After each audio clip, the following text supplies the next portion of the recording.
ka channel hi lo subscribe la notification bell ilo click bok do nia ole chi bai le ve kule vona chuan online manga SBI ATM card global ATM card cha dan emo request dan cancel ho do na ai mitam tak chu tun la ya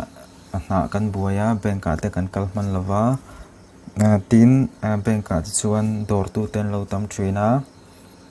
chuwang chu mitam tak chuan kal kan thre thina chuwang chuan tun tuma chuan online manga SBI ATM global kan hre thiam zong tur chuan international ATM card aning chu international card international support global support ATM card online manga cha dan online manga nei dan tun tuma hin kan zer ho do ni thukam ni khatlok kan nei duwa SBI hian ATM card chi sang CM chu ka provider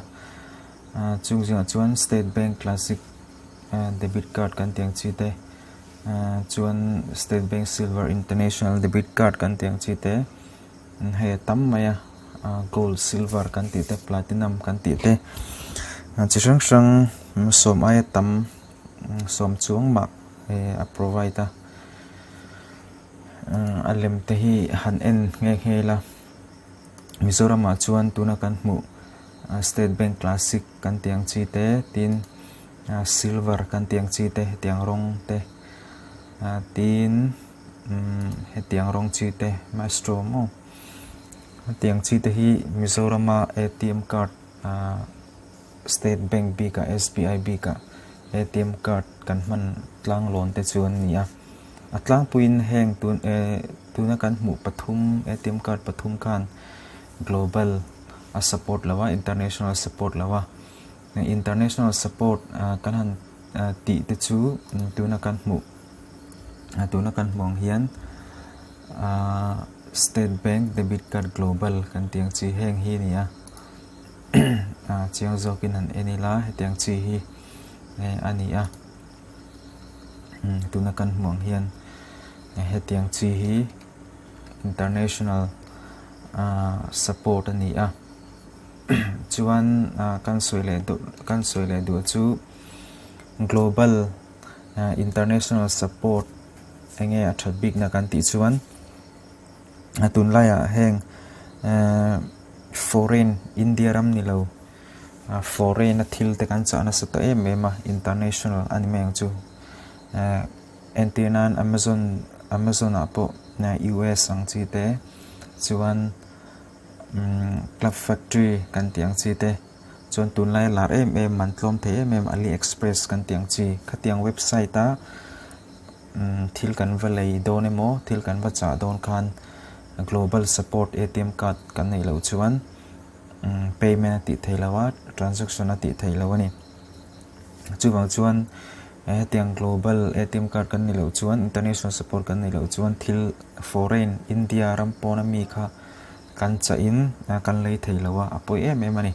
chuwang chuan sumdong tan le online thil cha thin tan chuan global emo international SBI card emo ATM card ani zo kang chu khatiang shim kha kan nei angai ni chuwang chuan tum tuma chuan tin nge global ATM card international support ATM card kan nei thiang ti TOEFL takin kan zer ho don ani amma sabera chuan online SBI .com kan lut lenga login kan lutanga continue to log in username kan chulutanga chuan password kan chulut leng chuan login kan login ang chuan tuna kan hmuang hin e-service payment transfer te oma e-tax te oma e-service a hian kan lut anga number 2 na ATM card service ti lo oma kan click ang chuan option panga lo oma block ATM card hemia hian min kan ATM card lo ruta se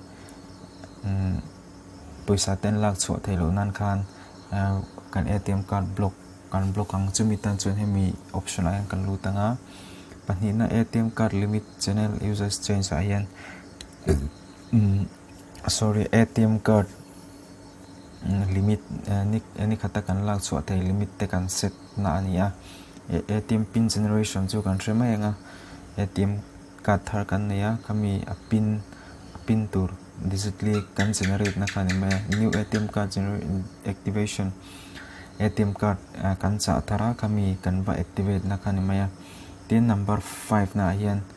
request ATM debit card oma hei hi tumtuma kan lu du chu ni kan click anga ti hian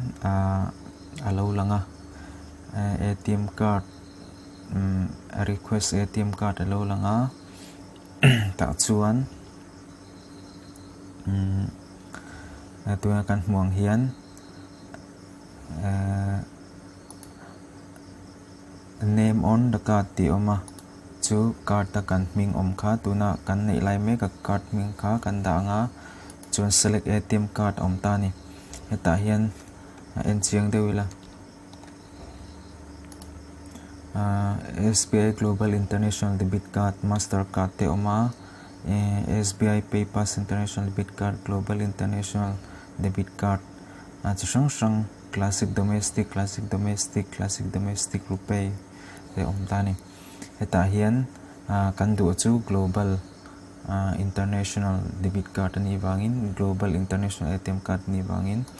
ei kan select anga chuan kan accept anga chuan submit kan submit don ani chu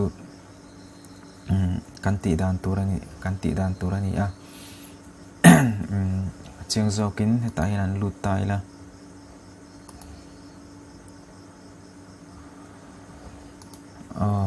tuna kan hmuang hian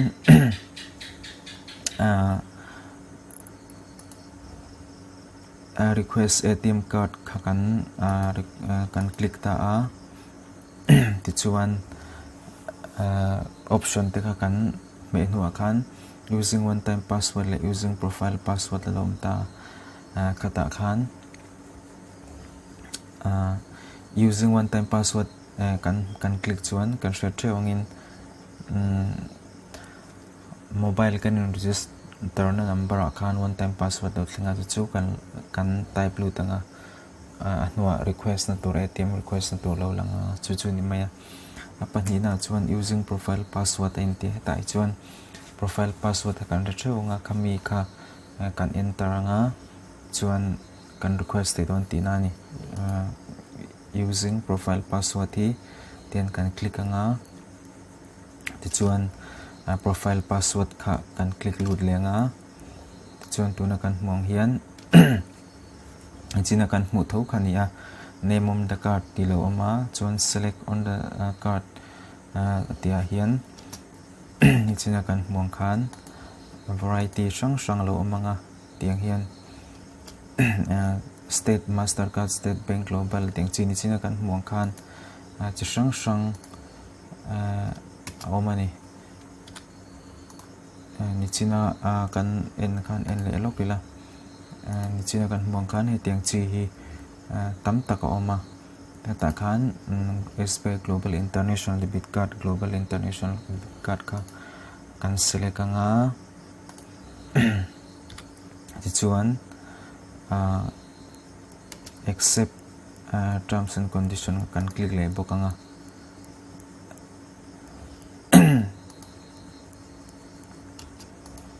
ti chuan ti hian kan ti le ta kan accept no khan kan click no khan ti hian register address kha lo lang boka chuan kan account kha lo lang le boka chuan submit kan mitang tihian congratulations, your card request has been recorded. You will receive your debit card within 7 to 8 working days at your registered address. Anta chia kan mong kan register address to bank kan in register na kanimaya postal aning chu postal address ani ang kata kan ina ngai kan mani in luma ngai ron thleng ton ti na ni chu ni all sam khop maya misari nuwa an lo pon kar khat nuwa kan omna hmuna zirin khopuya kan omani ka chuan kar khat ma pon kan nei theya thingtlang te oni ka chuan kar khat mai ba kar ni kar thla khat don te po au thei mai thei thawa engpo ni sela tuna kan enka online panga ma ni nge ya bank kal ngai lawa athok tu te ti boy ngai lawa bank thale zung seng lawa mani in luma tang nge ya online panga global ATM card international support ATM card request dan emo nei dan emo ni tangkai khop mai ole khang zong kha tu tuma SBI online banking internet banking khoi ho big tana SBI ATM card global international support request dan kan zir ho thei chu ni sela ale peka chuan online banking manga thilwa cha dan amazon.com thil cha dan AliExpress thilwa cha dan thilwa lei dan khatiang chi kha arem cha dan anga zirin video siam kanon tum le don nia ingpon isela tua tan chuan tui mang travel kule ka channel hi ila subscribe lo ni chuan lo subscribe vela notification bell ilo click pok don nia kalome